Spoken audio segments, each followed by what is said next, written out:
اپنے سر پانی سے نکالے اور بلند آواز میں بولی، ہم تمہیں ہمیشہ یاد رکھیں گے، تم نے ہم پر مہربانی کی ہے اور ہماری جان بچائی ہے، ہم تمہیں کبھی نہ کبھی اس کا صلہ ضرور دیں گے۔ انہوں نے یہ کہا اور پانی میں غائب ہو گئی، اور نوجوان دوبارہ گھوڑے پر سوار ہو کر سفر پر چل دیا۔ وہ گھوڑے پر سوار اپنے دھیان میں چلا جا رہا تھا۔ راستہ ریتلا تھا جس پر گھوڑا چل رہا تھا۔ اچانک نوجوان کے کانوں میں مہین سی آواز آئی، جسے سن کر وہ رک گیا۔ اس نے قدرے حیران ہو کر ادھر ادھر دیکھا، مگر اسے وہاں کوئی نظر نہ آیا۔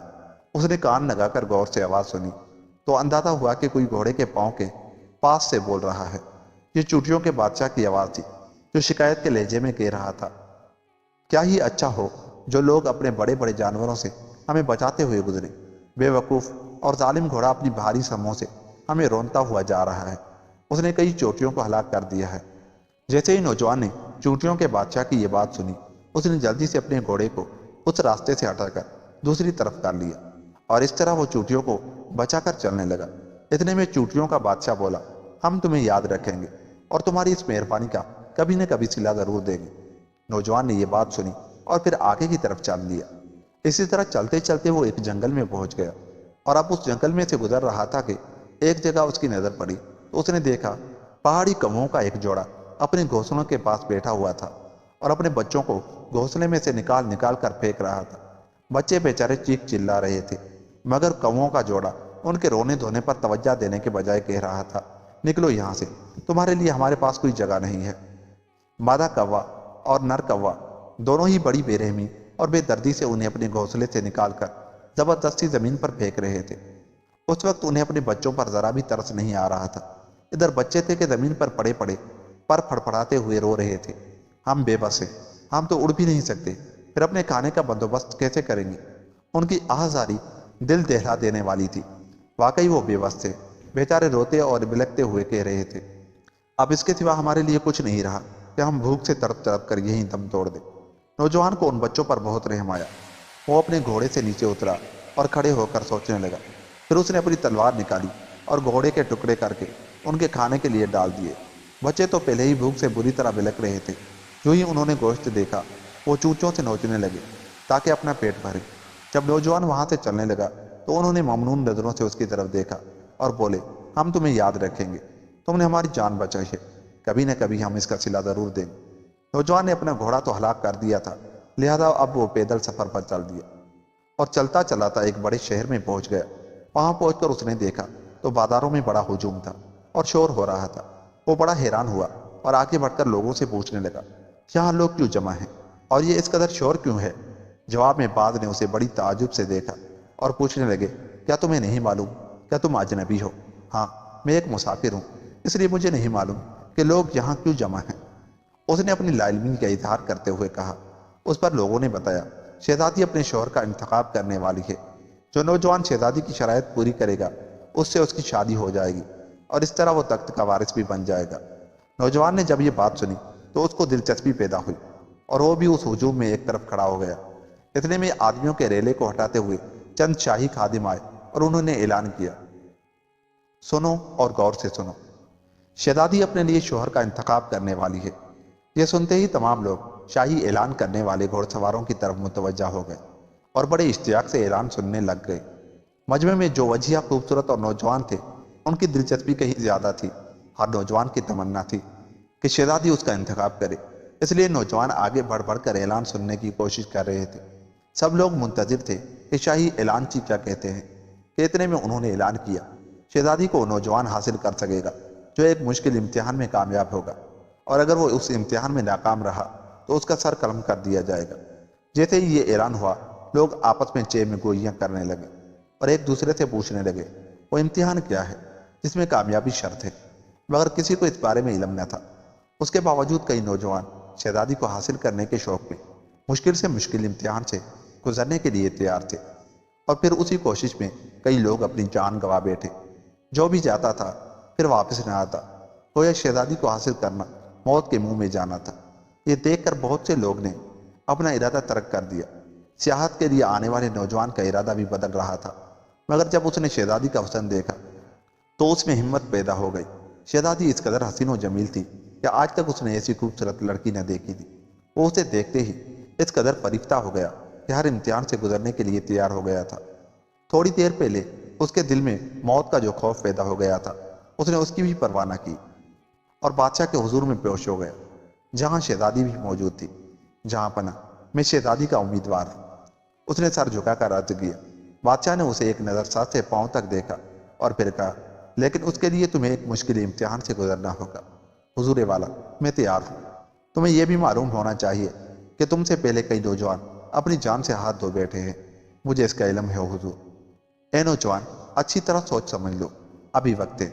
بادشاہ کو اس کی نوجوانی پر ترس آ رہا تھا، اور شہزادی بھی اسے بڑے غور سے دیکھ رہی تھی اور سوچ رہی تھی کہ یہ ناحق موت کے منہ میں جا رہا ہے۔ لیکن اس نے اصرار کرتے ہوئے عرض کیا، آریجا، میں سوچ سمجھ کر حاضر ہوا ہوں۔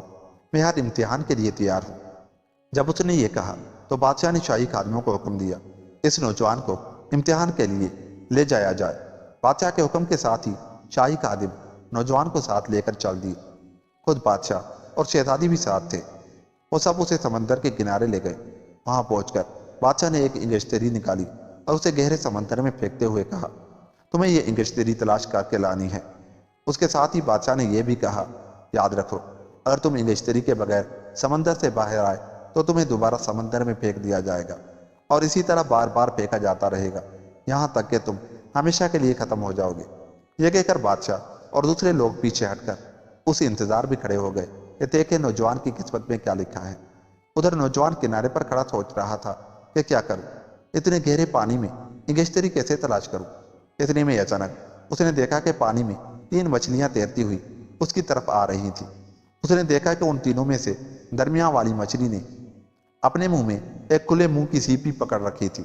وہ انہیں حیرت سے دیکھتا ہوا پانی میں چلا گیا۔ اس نے دیکھا کہ تینوں مچھلیاں اس کے قریب آئیں اور درمیان والی مچھلی نے اس کے پاؤں کے قریب آ کر وہ سیپی رکھ دی۔ پھر اس سے کہنے لگی، ہم وہی مچھلیاں ہیں جن کو تم نے دوبارہ تالاب میں پھینک کر ہماری جان بچائی تھی۔ اس نوجوان کو اپنی آنکھوں پر یقین نہیں آ رہا تھا۔ وہ تعجب سے ان چھوٹی چھوٹی مچھلیوں کو دیکھ رہا تھا۔ خدا حافظ، ان تینوں نے یہ کہا اور پھر سے پانی میں غائب ہو گئی۔ اس نے جھک کر وہ سیپی اٹھا لی اور اسے کھول کر دیکھا تو اس میں وہ انگشتری موجود تھی جو بادشاہ نے سمندر میں پھینکی تھی۔ یہ دیکھ کر وہ نہال ہو گیا اور خوشی خوشی بادشاہ کے پاس آ کر انگشتری پیش کرتے ہوئے بولا، آریجا، انگشتری حاضر ہے۔ بادشاہ نے انگشتری دیکھی، اسے پہچانا تو واقعی وہی تھی جو اس نے خود پھینکی تھی۔ اسے بڑا تعجب ہوا، اپنے دل میں سوچنے لگا، یہ کیسے ممکن ہے؟ مگر اس وقت تو یہ ممکن ہو چکا تھا اور انگشتری اس کے ہاتھ میں تھی۔ بادشاہ کچھ سوچ میں تھا کہ نوجوان نے جھک کر عرض کیا، بادشاہ سلامت، میں نے شرط پوری کر دی ہے۔ میں امتحان میں کامیاب ہو چکا ہوں، اس لیے اب آپ اپنا وعدہ پورا کریں۔ بادشاہ اپنے وعدے پر قائم تھا اور اسے پورا بھی کرنا چاہتا تھا، لیکن جب شہزادی کو نوجوان کی حیثیت کا علم ہوا اور پتہ چلا کہ وہ اس کی طرح کسی شاہی خاندان کا نہیں ہے تو وہ اپنے عہد سے پھرنے لگی۔ اس نے کہا، اگر یہ نوجوان مجھے حاصل کرنا چاہتا ہے تو اسے ایک اور امتحان میں بھی کامیاب ہونا پڑے گا۔ شہزادی کو یقین تھا کہ نوجوان دوسری شرط پوری نہیں کر سکے گا۔ دوسرے لوگوں کا بھی یہی خیال تھا کہ ایک مشکل امتحان میں تو وہ کامیاب ہو گیا ہے، لیکن دوسرے میں اس کی موت یقینی ہے۔ یہی کچھ سوچ کر اس کی جوانی پر افسوس کر رہے تھے، مگر نوجوان نے اسی طرح سر جھکا کر ادب سے عرض کیا، میں اس کے لیے بھی تیار ہوں۔ چنانچہ شہزادی اسے اپنے باغ میں لے گئی۔ اس نے باجرے سے بھرے ہوئے 10 تھیلے منگوائے اور انہیں باغ میں اگی ہوئی گھاس پر ادھر ادھر بکھیر دیا۔ پھر کہنے لگی، کل طلوع آفتاب سے پہلے پہلے تمہیں باجرے کا ایک ایک دانہ چن کر دوبارہ ان تھیلوں میں بھرنا ہوگا۔ اس کے ساتھ ہی اس نے تاکید کی، یاد رکھو، ایک دانہ بھی کہیں باقی نہیں رہنا چاہیے، اگر ایسا ہوا تو تمہیں موت کی سزا دی جائے گی۔ یہ کہہ کر وہ چلی گئی اور نوجوان حیران و پریشان کھڑا سوچتا رہ گیا۔ اس وقت شام ہو چکی تھی اور اندھیرا پھیل رہا تھا۔ اس کی سمجھ میں نہیں آ رہا تھا کہ یہ کیسے ممکن ہو سکتا ہے، میں صبح تک باجرے کا ایک ایک دانہ چن کر تھیلوں میں ڈال دوں، مگر اس کے سوا اب اس کے لیے کوئی چارہ بھی نہ تھا۔ انکار کرتا جب بھی موت تھی۔ اسی شش و پنج میں وہ اداس ہو کر سر پکڑ کر بیٹھ گیا اور اپنے آپ سے کہنے لگا، پہلے تو مجھے مچھلیوں نے بچا دیا تھا، لیکن اب موت یقینی ہے۔ وہ اسی ادھیڑ پن میں سر پکڑے اداس بیٹھا تھا، یہاں تک کہ رات گزر گئی اور صبح کی کرنیں پھیلنے لگی۔ جیسے ہی روشنی پھیلی، نوجوان نے بڑی حیرانی سے ادھر ادھر نظریں دوڑائی۔ اس کی سمجھ میں کچھ نہیں آ رہا تھا۔ وہ دیکھ رہا تھا کہ 10 کے 10 تھیلے باجرے سے بھرے ہوئے تھے اور دور و نزدیک گھاس پہ ایک دانہ بھی باقی دکھائی نہیں دے رہا تھا۔ حیرت زدہ ہو کر سوچنے لگا، یہ سب کچھ کیسے ہو گیا؟ شاید وہ اسی طرح کچھ دیر اور حیران بیٹھا رہتا کہ اتنے میں قریب ہی سے مہین سی آواز آئی، ہمیں پتہ چلا تھا کہ تم مصیبت میں گرفتار ہو، اس لیے رات ہزاروں کی تعداد میں چوٹیاں آئی اور باجرے کا ایک ایک دانہ اٹھا کر تھیلے میں بھر دیا۔ اب ایک دانہ بھی ادھر ادھر باقی نہیں بچا۔ اس نے دیکھا تو وہ چوٹیوں کا بادشاہ تھا جن کی جان بچانے کے لیے اس نے گھوڑے کا راستہ بدل لیا تھا۔ تم نے ہماری جان بچائی تھی، اب تمہاری مدد کرنا ہمارا فرض تھا، چونٹیوں کے بادشاہ نے مزید کہا، اور بیشتر اس کے کہ وہ اس کا شکریہ ادا کرتا۔ وہ جلدی سے بولا، خدا حافظ، اور گھاس میں غائب ہو گیا۔ دوسری طرف جب صبح ہوئی تو شہزادی اور بادشاہ یہ دیکھنے کے لیے آئے کہ نوجوان امتحان میں پورا اترا ہے یا نہیں۔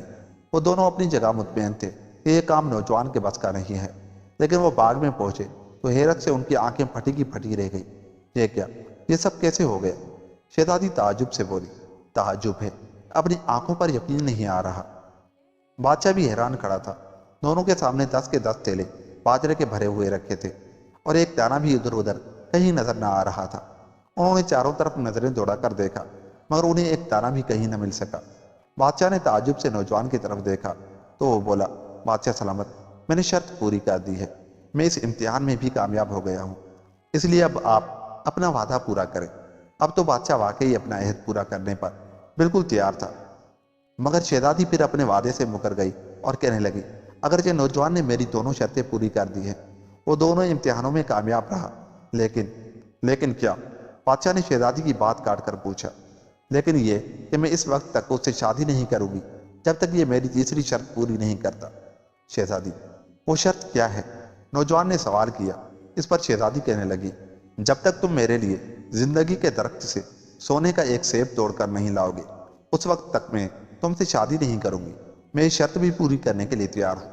نوجوان نے بغیر سوچے سمجھے جواب دیا، حالانکہ اسے کچھ معلوم نہیں تھا کہ زندگی کا درخت کہاں ہے اور وہاں تک جانے کا کون سا راستہ ہے۔ ٹھیک ہے، شہزادی بولی، اگر تم زندگی کے درخت سے ایک سیب توڑ کر لے آئے تو میں وعدہ کرتی ہوں کہ تم سے شادی کر لوں گی، اور اگر تم اس میں ناکام ہو گئے تو اپنی زندگی کی امید نہ رکھنا، مجھے منظور ہے۔ نوجوان نے یہ کہا اور وہاں سے چل دیا۔ لیکن وہ جاتا کہاں؟ اسے تو کچھ بھی نہیں معلوم تھا کہ زندگی کا درخت کہاں ہے، پھر وہ کہاں جائے۔ بہر صورت وہ چلتا رہا، ایک شہر سے دوسرے شہر اور ایک ملک سے دوسرے ملک۔ اسی طرح سفر کرتا ہوا وہ 3 ملکوں کی خاک چان چکا تھا اور اب بالکل مایوس ہو چکا تھا۔ زندگی کا درخت ملنے کی امید دم توڑ رہی تھی۔ وہ اسی مایوسی کے عالم میں سفر کرتا کراتا ایک جنگل میں پہنچ گیا۔ اس وقت وہ سفر کرتے کرتے نڈھال ہو چکا تھا۔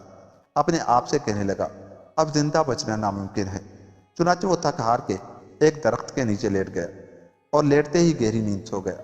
اس طرح وہ بے خبر سو رہا تھا کہ اچانک درخت پر ٹہنیوں کے ہلنے کی زور زور کی آواز آئی اور اس کے ساتھ ہی ایک سونے کا سیب اس پر گرا۔ وہ ہڑبڑا کر اٹھ بیٹھا، دیکھا تو سونے کا سیب اس کے پاس ہی پڑا تھا۔ اتنے میں درخت سے 3 پہاڑی کوے اڑ کر نیچے آئے اور اس کے پاس آ کر بیٹھ گئے۔ پھر کہنے لگے، ہم وہی تینوں کوے ہیں جن کی تم نے جان بچائی تھی، اب ہم بڑے ہو چکے ہیں۔ نوجوان حیرت اور خوشی کے ملے جلے جذبات میں انہیں دیکھ رہا تھا کہ وہ بولے، ہمیں پتہ چلا تھا کہ تم مصیبت میں ہو اور تمہیں زندگی کے درخت سے سونے کے سیب کی ضرورت ہے۔ چنانچہ ہم اڑتے ہوئے سمندر کی دوسری طرف دنیا کے آخری کنارے تک گئے جہاں زندگی کے درخت اگتے ہیں، اور پھر تمہارے لیے سونے کا یہ سیب توڑ کر لیا۔ نوجوان نے یہ سنا تو اس کی مسرت کا کوئی ٹھکانہ نہیں رہا۔ اس نے ممنون نظروں سے تینوں پہاڑی کووں کی طرف دیکھا اور بولا، تمہارا شکریہ، یہ تم نے میری جان بچا دی۔ تم نے بھی تو ہماری جان بچائی تھی، انہوں نے جواب دیا، اور پھر خدا حافظ کہہ کر اڑ گئے۔ نوجوان نے جلدی سے سونے کا سیب سنبھالا اور واپس شہزادی کی طرف روانہ ہو گیا۔ اس طرح ہفتوں کا سفر دنوں میں اور دنوں کا سفر گھنٹوں میں طے کرتا ہوا وہ واپس پہنچ گیا۔ وہاں جا کر سیدھا بادشاہ کے حضور پیش ہوا اور سیب پیش کرتے ہوئے بولا، حضور، یہ رہا زندگی کے درخت کا سونے کا سیب۔ بادشاہ نے سیب دیکھا تو بہت خوش ہوا، وہ نوجوان کی ہمت اور جوان مرضی سے بہت خوش تھا۔ دوسری طرف شہزادی نے سیب دیکھا تو وہ بھی بہت خوش ہوئی۔ نوجوان نے اس کی 3 مشکل ترین شرطیں پوری کر دی تھی اور ہر امتحان میں کامیاب ہو گیا تھا۔ یہ دیکھ کر شہزادی کا دل بھی پسیج گیا تھا۔ اب وہ اسے مزید امتحان میں ڈالنا نہیں چاہتی تھی۔ دراصل زندگی کے درخت کے سیب نے اس کے دل میں نوجوان کے لیے ہمدردی اور محبت کا جذبہ پیدا کر دیا تھا۔ چنانچہ ان دونوں کی بڑی دھوم دھام سے شادی ہو گئی اور وہ زندگی کے آخری لمحوں تک ہنسی خوشی زندہ رہے، یہاں تک کہ مزوں کو کرکرا کرنے والی موت آ گئی اور یوں یہ کہانی ختم ہوئی۔ دوستو، اگر آپ کو ہماری یہ کہانی اچھی لگی تو ایسی ہی کہانیوں کے لیے ہمارے چینل کو سبسکرائب کر کے آپ بھی ہمارا حصہ بن جائیں۔ ملتے ہیں کسی ایسی ہی کہانی کے ساتھ، تب تک کے لیے خدا حافظ۔